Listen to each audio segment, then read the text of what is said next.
Maharashtra state Urdu साहित्य academy का दफ्तर खाली करने का कल्चरल डिपार्टमेंट ने जो नोटिस दिया था उसको एमएलए रईस शेख की काविशों के सबब वापस ले लिया गया है।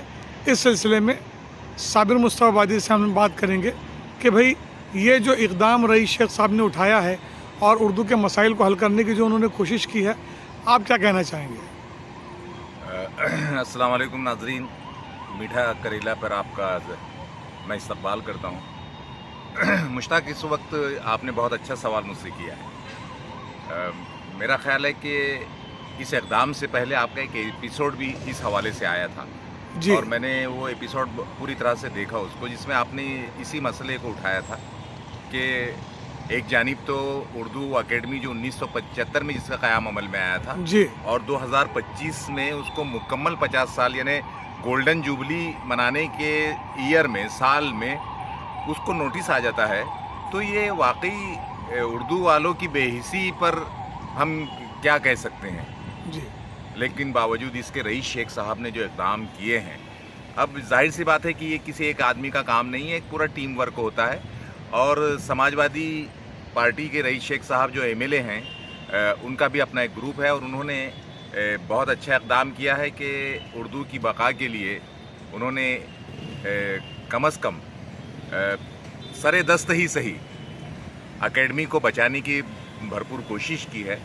लेकिन मुश्ताक, हम देख रहे हैं कि उर्दू अकेडमी को 50 साल हो गए हैं, लेकिन उसका दफ्तर ऐसा लगता नहीं है कि उर्दू अकेडमी का दफ्तर है। अब आइंदा हुकूमत महाराष्ट्र जहाँ भी उसको मुंतकिल करती हैं तो उसके उस दफ्तर को लगना चाहिए कि महाराष्ट्र उर्दू अकेडमी का दफ्तर है। मैं बारहा गया हूँ, शोएब हाशमी साहब से भी मेरी मुलाकातें हैं, बल्कि वो तो अपने अच्छे दोस्तों में से हैं, लेकिन वहाँ पर बेचारे अकेले आदमी काम करते हैं, वहाँ का अमला बिल्कुल भी नहीं है।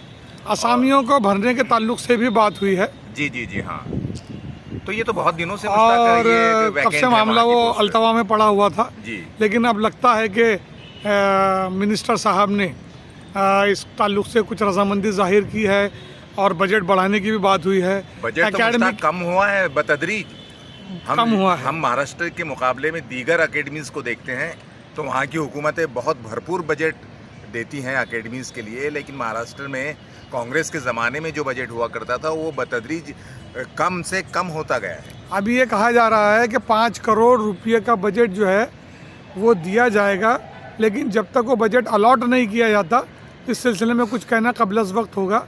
जी। और एकेडमी की तश्कील 9 भी बाकी है, नई एकेडमी अभी तक बनी नहीं है, तो इस सिलसिले में कोशिशें जारी हैं। और माइनॉरिटी कमीशन के जो चेयरमैन हैं प्यारे खान साहब, लोग इनसे भी इस सिलसिले में राब्ते कर रहे हैं और उनको कह रहे हैं कि भाई जल्दी से जल्दी एकेडमी का क़याम अमल में आए। आप क्या कहना चाहेंगे?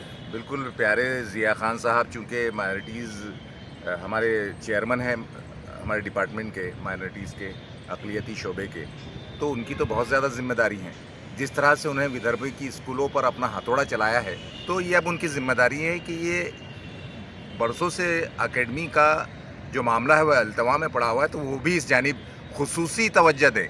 हम प्यारे ज़िया खान साहब से बहुत मुअद्दबाना गुजारिश करते हैं कि ज़िया खान साहब, उर्दू की बका के तई आपके दिल में जो हमदर्दी है, हमने आपके उर्दू स्कूलों के दौरे देखे हैं, वहाँ के आपके लेक्चर्स भी हमने सुने हैं।